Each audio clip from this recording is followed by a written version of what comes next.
Instagram e todas as redes sociais. Mas agora vamos continuar falando de política, de economia, de justiça e injustiça com ela, Jussara Galto, doutora Jussara, lá do Rio Grande do Sul. Tchê, bom dia! Bom dia, Dilson. Bom dia, Está muito Gabriela. elegante hoje. O preto, né? O preto é chique. Pretinho básico apenas. Bom dia também, boa tarde também ao povo de Santa Catarina, esse povo maravilhoso, majoritariamente direitista. Um dia o Rio Grande chegará lá e nós também teremos não só o crescimento político da direita, como também o crescimento econômico, porque a nossa região, o Rio Grande do Sul, já foi celeiro do mundo e agora estamos, né, mal governados já há quase 8 anos e antes também governos assim débeis e governos que não se preocuparam muito com o nosso estado, enfim. Mas vamos sobreviver, como tu disseste, sobreviveremos a isso e, se Deus quiser, estamos sempre apostos na luta e seguindo esse maravilhoso exemplo de Santa Catarina, onde mais de 85%, eles dizem com muito orgulho, quando a gente chega aí, é que são de direita. Então, a esquerda não se espalha por essas terras lindas, maravilhosas, as praias espetaculares de Santa Catarina, que nós gostamos tanto de curtir. Estamos, Adilson, hoje, maioria sem internet nos arredores, porque o vento de ontem foi muito forte, um vento que durou toda a noite. E, graças a Deus, não teve assim outros, imagino, porque eu não ouvi falar nada, até porque estou sem internet, estou na casa de uma amiga que me emprestou, né, me deu essa possibilidade de estar conversando com vocês hoje. Mas eu tenho a impressão que os estragos não foram assim como das outras vezes. Foi intenso, duradouro, começou ontem, terminou só de madrugada, mas hoje está um lindo dia. E um lindo dia para iluminar também, Adilson, o nosso espírito, o nosso ânimo, nossa vontade de lutar por um Brasil melhor. Porque a nossa luta não é só para melhorar o Rio Grande do Sul, né? Nós precisamos trabalhar o Brasil como um todo. E eu acho, eu tenho assim dentro das minhas convicções, eu penso que nós poderemos melhorar.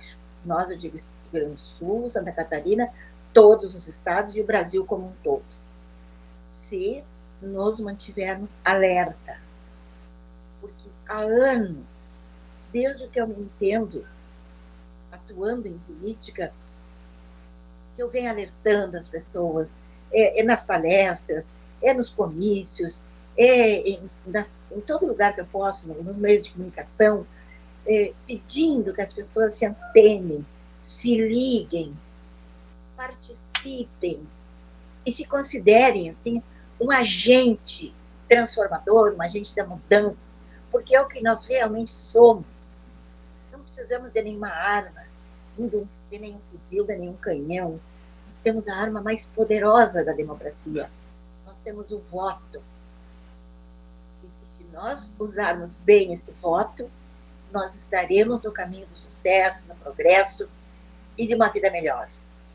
Entretanto, vocês, né? Eu falo isso sempre com muita mágoa, não é com ressentimento, é com tristeza. Vocês que durante décadas se mantiveram inertes, indiferentes, omissos, torcendo o nariz para a política, não gosto disso, não. Vocês nunca, e eu sempre disse isso, eu digo isso há 50 anos, a política é feita por políticos que são o nosso reflexo, nossos representantes. Eles só estão lá porque nós os colocamos. O político, por mais sem vergonha, mais safado que seja, ele só tem um voto. Muitas vezes nem a mãe nem a mulher votam nele. Então, nós temos que tomar isso aí como lição. Nós estamos comendo o pão que o diabo amassou com a traseira. Não é verdade? Então, não é castigo, isso aí não é karma, isso aí não é vingança, não, isso é inoperância. Isso se chama indiferença, porque as pessoas que elegeram os atuais deputados, os atuais senadores em todo o país. Nós temos exceções no Rio Grande do Sul, nós temos exceção em Santa Catarina, nós temos exceções em Minas, algumas, e em alguns estados do Norte e do Nordeste. Mas cada vez vai, né, ficando menor o número de bons políticos do nosso Congresso, à medida que sobe. Isso não é preconceito, isso é constatação. A parte de baixo do Brasil trabalha, carrega nas costas a parte de cima, que é extremamente indiferente, extremamente conduzida, cabresteada, elegendo políticos de último, ladrões, pessoas que já estão no crime há gerações, como é o caso do presidente da Câmara, bonitinho, arrumadinho, penteadinho, banho lavado, parece que sempre saindo do chuveiro, arrumadinho já, chuveiro não, banheiro, né, depois do banho, mas é um canalha completo. Ele tem no DNA dele a canalice, a corrupção, o dinheiro fácil, que é adquirido através dos nossos impostos, do nosso suor, do nosso trabalho.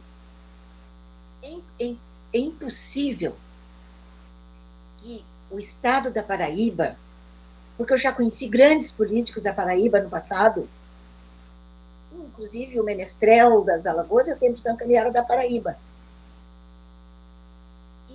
E as coisas eram assim para o Nordeste e para o Norte. O Norte a gente até entende, temos bravos senadores do Norte, deputados também, mas assim, pouquinhos. Nós temos um Senado majoritariamente corrupto. E aí com senadores corruptos de todo o Brasil, inclusive do Rio Grande do Sul. Inclusive do Rio Grande do Sul.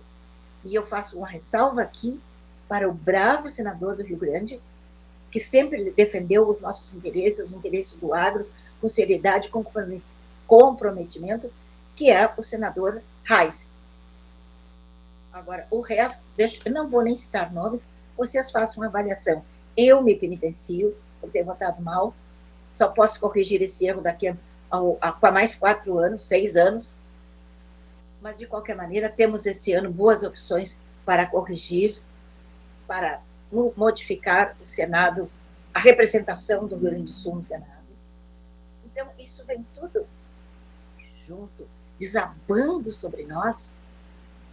Isso, sim, não é uma punição, é um resultado da nossa indiferença. É o resultado da gente dizer, vota em qualquer um, é tudo sem vergonha. Não é assim. E nós fizermos um levantamento, os melhores candidatos, os mais honestos, alguns dos, né? Não vamos dizer, toda regra tem exceção. Nós temos, como eu já disse, temos bons deputados e temos um grande senador no Rio Grande do Sul. Mas essa raia miúda, esse pessoal que dá apoio para o governo e faz um discurso de direita e o povo acredita, mas o meu partido é de direita, ou vocês se afastam desse partido, que se diz de direita, mas está lá dando apoio para o governo, e vocês sabem qual é, e o senador desse partido, que é o meu, senador desse partido, representando o Rio Grande do Norte, disse que não vota de maneira alguma. Não vota, mesmo que 80 senadores votem, ele não votará. Mesmo que 81 votem, ele não votará pela anistia. Ele não votará pela CPI contra o careca, contra o ovo, cabeça de ovo, e contra o cachaceiro. Mas agora mesmo ele está percorrendo o Brasil com um discurso direitista. Como é que a direita mais torta é essa? Pelo amor de Deus. Então, é isso aí que a gente tem que corrigir. Isso aí que a gente tem que combater. O que é que eu faço? Da minha parte, me afasto. Não posso mudar aquelas pessoas que estão mentindo para o meu povo, que estão enganando o meu povo. Então, eu não acompanho essas criaturas. Não acompanho. Eu sigo dentro, como diz o meu líder, o nosso líder, dentro das 4 linhas. Disso a gente não pode abrir mão. Eu, fundamentalmente, porque tenho informação jurídica. E a lei, para nós, está acima de tudo, só está abaixo de Deus. Nós precisamos cumprir as leis. Uma sociedade só é organizada tem progresso, tem vitórias, tem bem-estar social, essa sociedade só se ela for conectada com a realidade do bem e tiver consciência que abaixo de Deus nós temos os nossos deveres. Deus ajuda, mas está na Bíblia. Te ajuda que eu te ajudarei. Então, como é que a gente pode ajudar? Pode saber o que eu posso fazer? Vota direito. Pesquisa. Dá uma estudada. E, lá atrás, quando eu comecei a fazer política, ainda era permitido panfletear ao redor dos lugares onde havia votação, que eram pontos de votação, tinha urnas. Então, todos os políticos faziam assim, despejavam toneladas de propaganda em forma de santinho, que a gente chama popularmente, e largavam nas calçadas, na rua, ficava chovendo aquilo, né, quando a gente estava passando, e notem bem, não é mentira, não é invenção. Você sabe que essa é a realidade, você sabe. E escolhiam no chão o candidato em que iam votar. Pela cara, se era bonito, se era feio, se era isso, se era aquilo, pelo time de futebol. Oh, o Romário. Votar no Romário, ídolo de futebol. Mentiroso, outro canalha, sem vergonha. Não tem pudor de ser o que é. E ainda se faz uma autodefesa que ninguém acredita, que ninguém aceita. E também a gente é trouxa, mas não é tanto. Eu digo que nós somos trouxas porque deixamos nos iludir. Não vou dizer que eu não erro. Erro. Acabei de me penitenciar aí com vocês, meu erro para o Senado. Mas sempre há tempo de corrigir se a gente estiver vivo e se a gente votar. Mas também temos uma outra realidade. Nós temos que nos encorajar agora, porque nós estamos em guerra, gente. E tem mais. É uma guerra espiritual. Isso aí já há uma unanimidade nisso. É tanta coisa ruim, é tanta coisa errada, que ultrapassa todos os limites do entendimento e da sanidade. Então, nós, nessa guerra, temos um papel muitíssimo importante. Qual é? Informação. Aproveitem que nós estamos vivendo numa era onde a informação é extremamente democrática, ainda, né? Aqui no Brasil, mas venha da onde vier, se um dia nos soltar a nossa, porque é isso que eles querem, então, venha da onde vier, essa defesa, a gente, porque se chama defesa, né? A imprensa livre, o nosso direito de ter informação. Da onde vem? Porque eu digo isso da onde vem, porque se cortarem a nossa, a gente vai ter que se abastecer. Eu não sei como ainda, porque eu não entendo nada dessa área, mas sei que amanhã é isso, de nos abastecer do conhecimento que vem de fora. E mesmo, ainda tendo a internet daqui, mesmo assim nós temos que nos louvar nessas informações que vêm de fora. Porque nos colocam dentro da nossa realidade. Eles estão fora do olho do furacão. Tem entendimento e capacidade. Então, eu peço, assim, para vocês, né, é um momento de como é que se diz, de abalo, é um abalo sísmico que nós estamos vivendo. A lei já enfiaram em cestas enormes de lixo e de esgoto, e a lei só existe no Brasil, só é usada e lembrada quando é para aplicar contra quem é da direita, contra quem apoia Bolsonaro. E para isso existe lei, até a Constituição. Mas isso não é para todos.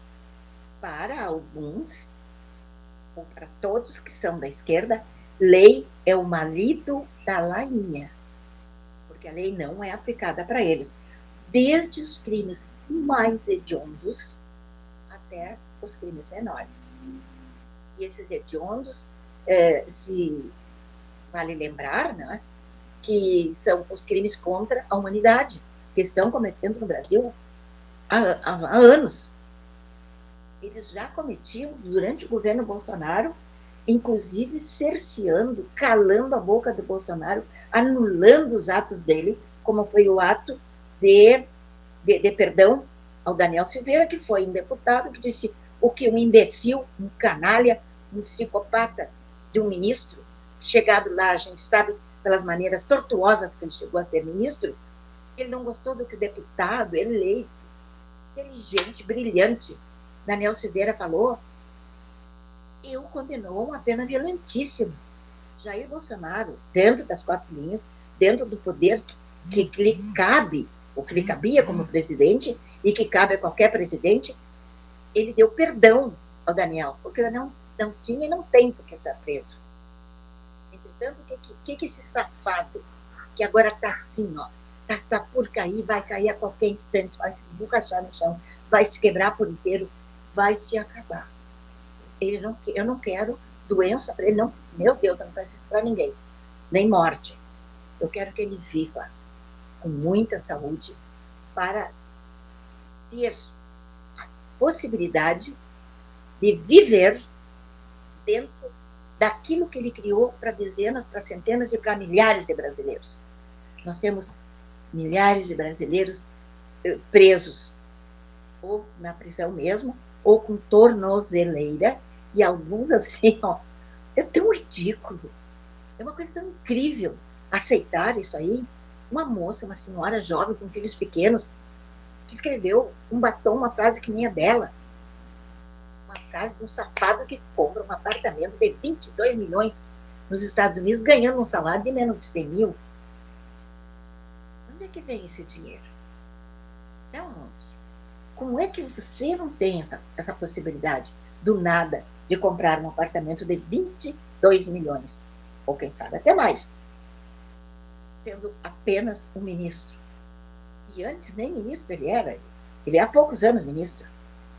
Então, a fortuna do Cabeça de Ovo, que agora está intocada, graças à lei Magnitsky, essa fortuna também não cabe, extrapola qualquer salário de juiz, de magistrado e de ministro, mesmo da Suprema Corte. Como é que isso acontece? Porque ele é desonesto. Não tem outra explicação. Não existe. Agora, ele está lá porque passou, ele veio, né, pisando nas pessoas, chantageando, acabando com reputações para poder chegar onde chegou. Mas ele não teria chegado a ministro se os senadores não o tivessem aprovado depois de uma sabatina. Nós temos, e eu volto a repetir, nós temos um Senado que precisa mudar.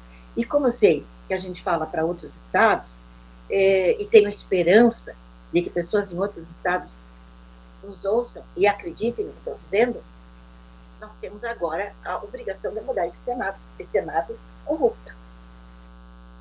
Depois, só daqui a 4 anos, mudar outra parte. Mas agora, nós aqui no Rio Grande do Sul, poderemos, eu acho que em todo o Brasil, mudanças, mudar 2 senadores. 2. Pena que um dos que é bom vai ter que terminar o mandato dele agora.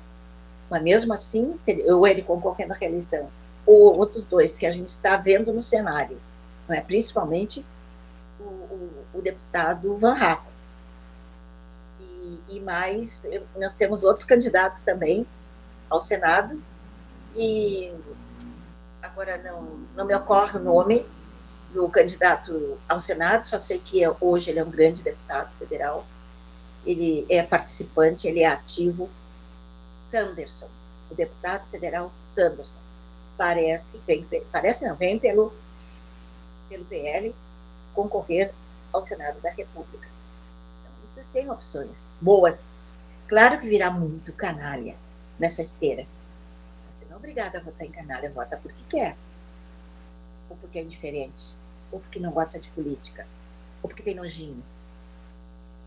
Nós sabemos que hoje grande parte da população mudou. Tanto mudou, mas mudou em questão ao Bolsonaro. Porque ele se reelegeu e foi derrubado. E aí, fazendo um gancho com o que eu falava lá atrás, nós precisamos do voto impresso e que ele possa ser contado. Porque senão vai acontecer novamente, eles estão se programando para isso, mais do mesmo. Novamente nós perderemos, entre aspas, porque nós não perdemos a eleição, e acontecerá novamente, e o cachaceiro, o outro pior, igual ou pior que ele, que está assim, lá na esquerda, né? Porque o PT, vocês têm que entender, ainda restam resquícios. Mas ele lá no passado me deu um emprego, foi bom para minha família, deu uma cesta básica, não sei o quê. Isso não é um partido político. Acreditem, os cientistas políticos já dizem isso com a boca cheia, com convicção, por conhecimento. Pesquisam, estudam, porque observam, e principalmente porque vivem essa realidade da esquerda mandando majoritariamente no país, como se majoritária fosse, porque não é. Então, não é um sindicato do crime. Não é. Isso aí não é delírio. Pesquisem sobre algo que a maioria desconhece, que se chama Foro de São Paulo, e que foi criado, olha as pestes que criaram o Foro de São Paulo, entre outras pestes iguais aí, ou pior que eles. O cachaceiro, que desgoverna o Brasil hoje, e o Fidel Castro, né, que a ditadura até morrer, em Cuba, destruiu aquele país maravilhoso. As pessoas já não têm mais nem animais de estimação, porque já comeram todos, como também aconteceu na Venezuela, porque vivem na mais extrema miséria. Não existe, para vocês terem uma ideia, eu nunca fui lá, mas não existe. Quem foi lá, inclusive grandes jornalistas, que lá não existe, dizem que lá não existe ninguém gordo. Se você vê alguém gordo, é turista ou é do governo. O povo é magérrimo, como é o povo da Venezuela e como é o povo de todos os países oprimidos, que não tem liberdade, que as pessoas não têm nem direito a comer com decência, com dignidade, para a sua preservação. E nós estamos agora vivendo, né, já que estamos falando desse assunto de Cuba, nós estamos vivendo o grande escândalo de mais médicos que vinham de Cuba e dizem que alguns nem médicos eram políticos, espiões, então, né, que se fossem políticos, faziam parte do esquema político de Cuba. Então, tinha alguns muito bons, outros medianos, mas tinha alguns que eram apenas espiões. E aí nós já sabíamos disso, só que a gente é tão mal governado, ou tão desgovernado como o país, isso ia passando batido, ninguém dava bola, ninguém se importava com isso. Nós já sabíamos que o dinheiro ficava só 20% com eles, e eles ficavam reféns, né, dos políticos cubanos, deixando a sua família lá. Se aqui eles fizessem se eles quisessem desertar para militar, né? Mas se eles quisessem cair fora do programa, a família deles sofreria punições lá, quem sabe até com a morte, com todo tipo de perseguição, prisão principalmente. Então eles tinham que andar na linha. O ministro da Saúde sabia disso, porque o povo sabia. Isso não era fofoca, era o que se sabia na época. E o ministro, que agora está chorando porque a filha dele, porque perdeu o visto, e a filha dele perdeu o visto, e a gente está vendo gente horrorosa da empresa, canalhas, que se dão o luxo de ter um microfone, uma grande rede de comunicação para dizer asneira, para dizer besteiras. Então, eu vi uma comunicadora dizer, isso que falta, o que pode fazer uma menina de 10 anos? Como é que pode um governo punir uma menina de 10 anos? Quer dizer, a filha de um ex-ministro que sacrificou milhares de cubanos por extorsão, sabendo que estava promovendo, através do seu governo, aquilo que gostam tanto de falar aqui no Brasil, contra, porque quem tem bom senso é contra sempre, a escravidão. Esse trabalho dos mais médicos era escravidão, era trabalho escravo. E agora essa comunicadora Como é que podem punir uma criança? Ou então eu pergunto para vocês, como é que podem punir as crianças, filhos da Débora, filhos do Alan Santos, filhos do Eduardo Bolsonaro, filho de todos esses que estão ou fora do país ou dentro do cárcere aqui no Brasil, e que não podem ter contato com seus familiares, com seus pais, estão crescendo sem os seus pais. Então, a filha do ministro causa dó, causa pena, que injustiça. Por que essa imbecil não fala também nos filhos do Daniel, nos filhos de todos que são presos, nos filhos de todos que são perseguidos, senadores, inclusive. O senador Duval tem filhos pequenos e foi perseguido, cortaram dele a possibilidade de ter o dinheiro para suprir o básico da sua família, cortaram o seu salário, da esposa dele. Do Daniel Silveira também a mesma coisa, perseguiram, cortaram o salário da esposa, tiraram, caçaram a internet da filha do Eustáquio, quando ela tinha apenas 12 anos. Uma criança que foi punida também. Isso aí essa cretina não vê. Isso aí ela passa pano, não importa. Pode sofrer, é da esquerda, é da direita. Então, por isso que a gente enfatiza tanto. Tem gente que já ouve dizer, Jussara, chega desse papo da direita e esquerda. Mas como? Não chega, não. Temos que continuar falando, martelando. Nós precisamos fazer isso, porque para a esquerda tudo é possibilitado, tudo é factível, e para a direita absolutamente nada. Tudo é proibido, tudo é vetado. Para nós não existe lei, para nós não existe Constituição, para nós não existe o direito de defesa, o direito do processo legal. Toda essa horda, todo esse grande número de pessoas que está sendo julgado pelo Supremo Tribunal Federal, não poderia. O Lula cachaceiro foi julgado em primeira instância. Todos são julgados em primeira instância. Todo mundo. A não ser em casos excepcionalíssimos. Agora não. Aquilo lá virou um barraco. Aquilo lá virou um lugar que não tem juízes, não tem magistrados, que só tem canalhas, ladrões, corruptos, que não estão nem aí para a nossa felicidade, não estão nem aí para o crescimento do povo brasileiro, não estão nem aí para a nossa educação, para a nossa segurança, querem tirar, desarmar, estão sempre querendo desarmar o cidadão comum. Sempre. Vocês já viram alguma campanha para desarmar bandido?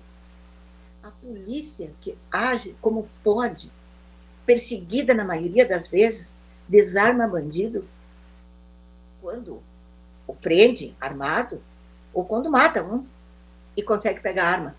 Porque senão não pode. Por quê? Porque eles precisam defender. Nós não precisamos. Nós temos que estar desarmados, presas fáceis, para que qualquer vagabundo, em qualquer idade, desde crianças, com uma arma, chegue com uma arma e nos leve nossos bens e até a vida de muitos que já levaram. Milhares. Milhões, se a gente soubesse, né? O levantamento, hoje nem se fala nisso, né? Porque hoje matou, o que tem, diz o cachaceiro? Matou para beber uma cervejinha. Roubou um celular que a pessoa, muitas vezes, não pagou nem a primeira prestação desse celular. Fez em 10, 12 vezes. Levou, ele vai continuar pagando para que um ladrão sem vergonha, para que ele troque aquilo por droga, qualquer outra porcaria que ele queira trocar, porque não é para ele ter um celular, porque ele já tem o dele de primeira linha. Como? Trabalhando? Não. Traficando, roubando, matando, enfim.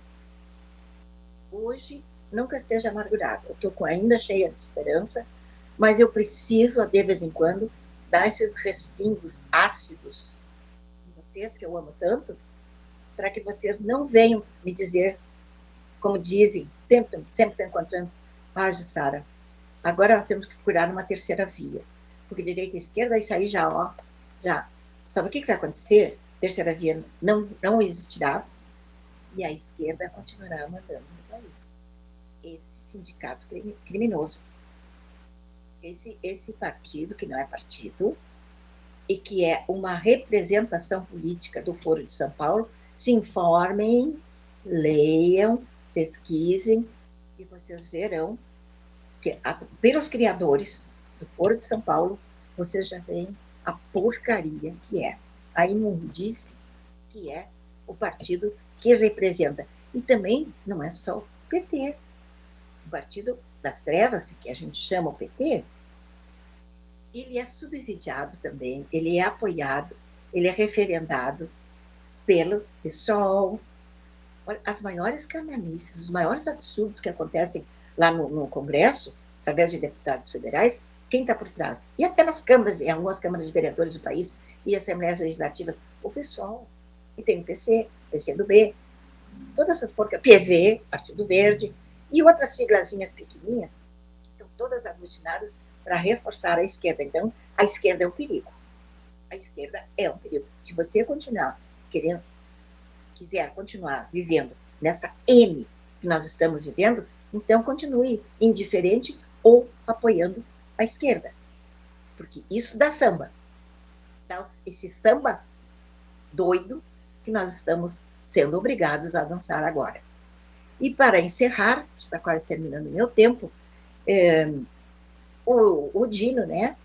O rocambole do mal, o rocambole do inferno, como chamam, aquele gordo sem vergonha, não é sem vergonha porque é gordo, ele é sem vergonha porque ele não presta, ele é comunista raiz.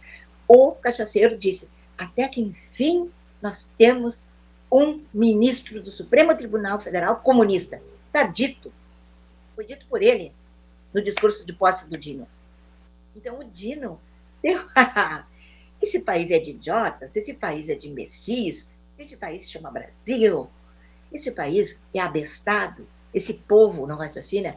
Então ele largou, né, uma basófia, como se dizia no tempo que eu ouvia todo mundo falar bem o português, dizendo que ele criaria mecanismos para que as leis dos Estados Unidos, ele não disse o nome da lei que ele queria dizer, mas ele pensou e todo mundo sabe, porque ele ia mexer na legislação americana, da América do Norte, se não fosse pela razão desta lei que atingiu o cabeça de ovo. Então, ele como se isso fosse possível, porque vocês têm que também entender, eu acho que agora todo mundo já entendeu, que eles não vão aplicar uma lei aqui no Brasil. Não. Eles vão impedir que organismos, mecanismos empresariais, financeiros dos Estados Unidos se relacionem com bancos brasileiros, isso é o direito que eles têm, eles podem fazer isso, brasileiros que referendarem, que derem guarida e cobertura para o ditador infame que pensa que é dono do Brasil e que pensa que é dono de todos os brasileiros e manda e desmanda há anos, desde quando governava o Bolsonaro. Então, vocês vejam bem, nós temos que estar muito atentos, porque ele disse isso segunda de manhã, terça já estava se desdizendo, porque isso já nos deixa envergonhados, nos cobre de vergonha. Como é que nós temos? Nós já temos esse cabeça de ovo, escreve mal, porque ele não tem esse direito. Porque se ele está lá, se é ministro do Supremo Tribunal Federal, ele, no mínimo, tem que ter cultura, muito mais cultura que a maioria das pessoas. Disso eu não tenho a menor dúvida, e vocês também não devem ter. Como ele comete erros de português escrito. Ele tem assessorias, tem 1000 assessores para prejudicar o Brasil, para levar a gente à prisão, para atrair os brasileiros, e não tem um assessor que preste para corrigir o português mal escrito dele. Não dá para acreditar, é vergonha que a gente passa. É vergonha. E aquela outra, né? Aquele outro, Felipe Santos, que chamam de Érica não sei o quê, que se diz mulher, mas é homem. Agora, graças a Deus, houve uma luz na cabeça de um juiz que julgou um caso em que uma moça, uma comunicadora, estava sendo processada porque disse que ela é homem. Mas ela é homem. Agora, aí, no babado geral, não, isso não é politicamente correto. Isso é cultura woke, essa cultura maldita, que inverteu todos os direitos, os deveres, as nossas possibilidades de chamarmos uma pessoa que a gente gosta, que é um termo carinhoso, negrinho ou negrinha, gente perdeu a possibilidade, porque isso aí é linguajar comum. Isso é maneira da gente se dirigir afetuosamente. Às vezes, não precisa que seja homossexual. Para com isso, sua bicha. Né? Quantas vezes a gente diz isso brincando? Hoje isso é crime. Na cultura woke, que já caiu nos Estados Unidos, está diminuindo, está caindo no Brasil, copiam tudo. Então, inclusive, terão que copiar agora, não é? A queda, o declínio da cultura woke, que foi inventada pela esquerda americana para criar esses monstros. Nunca foi crime, vejam bem, falar, o alemão, me dá um pão aí, ô Portuga, me atende aí, me dá um biscoito aí na padaria. O negão, mesmo que seja branco, hoje é crime. O Hélio Negão, que é o melhor amigo do Bolsonaro, orgulho de ser chamado de Hélio Negão. Porque isso não é ofensa, gente, nunca foi. Cultura woke em cima de vocês, em cima de nós, em cima desse povo indiferente, omisso, que não presta atenção. Então, eu estou sempre, todos os dias, com todo amor no meu coração, puxando as orelhinhas de vocês, os orelhões de vocês, fechando, para que vocês abram os olhos. Até os cachorrinhos, até os bichinhos que nascem de olhinho fechado, depois de alguns dias, abrem os olhos. Mas tem gente brasileira, adulta, seres humanos, que não abrem os olhos nunca, que passam pano para tudo que é ruim, para tudo que é mal, para tudo que é nefasto. Mas vocês são maravilhosos, vocês são inteligentes, são cristãos, caem na real, ajam como tal, certo? Então, como o meu tempo já está terminando, esgotadíssimo, eu vou dizer o de sempre, além dessas verdades que eu digo para vocês, não com amargura, mas com a intenção de fazê-los voltar para o caminho do bem. Porque não é sendo omisso, não é ignorando, não é passando pano que nós voltaremos ao caminho do bem. É sendo realistas, sem sermos malvados, sem sermos vingativos, mas da melhor maneira possível, com todo o amor do mundo, mas corrigir aquilo que está errado. É disso que nós precisamos. E é isso que nós temos que fazer, porque o Brasil nunca teve tão mal. Nunca. Nem política, nem socialmente, nem economicamente, nem financeiramente. Nada, nada, nada. Sem lei e sem ordem. Mas, né, como isso tudo vai passar, porque nós estamos batalhando para isso, vocês muito mais, porque são muito, o número é muito maior, nós estaremos fazendo uma virada. E está perto, muito perto. E é bom que vocês não esqueçam que a virada está chegando, que nós vamos sobreviver e ser vitoriosos, e também que eu amo vocês.